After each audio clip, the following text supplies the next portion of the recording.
हे एवढी fraud family जगात कुठं नाही. अशा लोकांसाठी हे पॉलिटिकल माणसं स्वतःचं राजकारण टिकवायसाठी किंवा जयकुमार गोरेला बदनाम करून आमदार व्हायची स्वप्न बघायला लागले तुम्ही.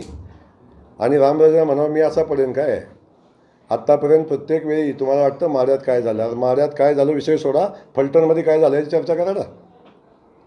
18,500 मताचं मागच्या वेळी जिथं 1100 मताचं लीड होतं तिथं 18,500 मताचं लीड आहे फलटण विधानसभा मतदारसंघामध्ये. बरोबर ना. त्याच्यावर बोला ना.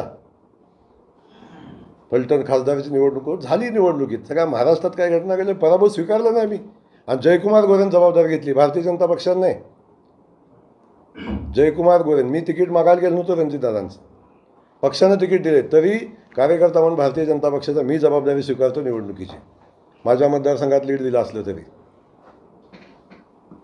हे या लढाया अशा लुटूपुटूच्या पडद्या मागणं नका खेळू म्हणावं. जर तुम्ही असाल ना जातीवंत असाल राजे तर यान उभे राहा मैदानात आणि लढाई करा म्हणावं. गेमा काय करता, एका पक्षात राहता काय, दुसऱ्या पक्षाला मदत काय करता, शरद पवारांना काय भेटता, अजितदादाकडे काय जाता, पुन्हा पक्षाचे पैसे काय घेता, पक्षात आहे म्हणून काय सांगता. अरे कुठली नीतिमत्ता तुमची आहे का, तुम्हाला काय म्हणजे जनाची मनाची काय आहे का नाही काय. किती गेमा करणार, किती भानगडी करणार. ज्या सत्तेत राहता, ज्यांची सत्ता उपभोगता त्यांच्या विरोधात काम करता, पुन्हा मोठेपणा मिळवता. आणि ह्या तेच नाही, जिल्ह्यातलं भी कोण कोण सामील आहे मला माहिती आहे. जयकुमार गोरे किसी के रास्ते में जाता नहीं है, जो अपने रास्ते में आता है उसको छोड़ता नहीं. मी कुणाच्या वाळल्या पाचोळ्या पाय दिला नाही, कधी देणार नाही. पण जर मी माझ्या मार्गाने व्यवस्थित चाललो असताना कुणाचंही काही चुकीचं करत नसताना जर मला कोणी करायला लागले, मी अन्याय सहन करणारातला नाही.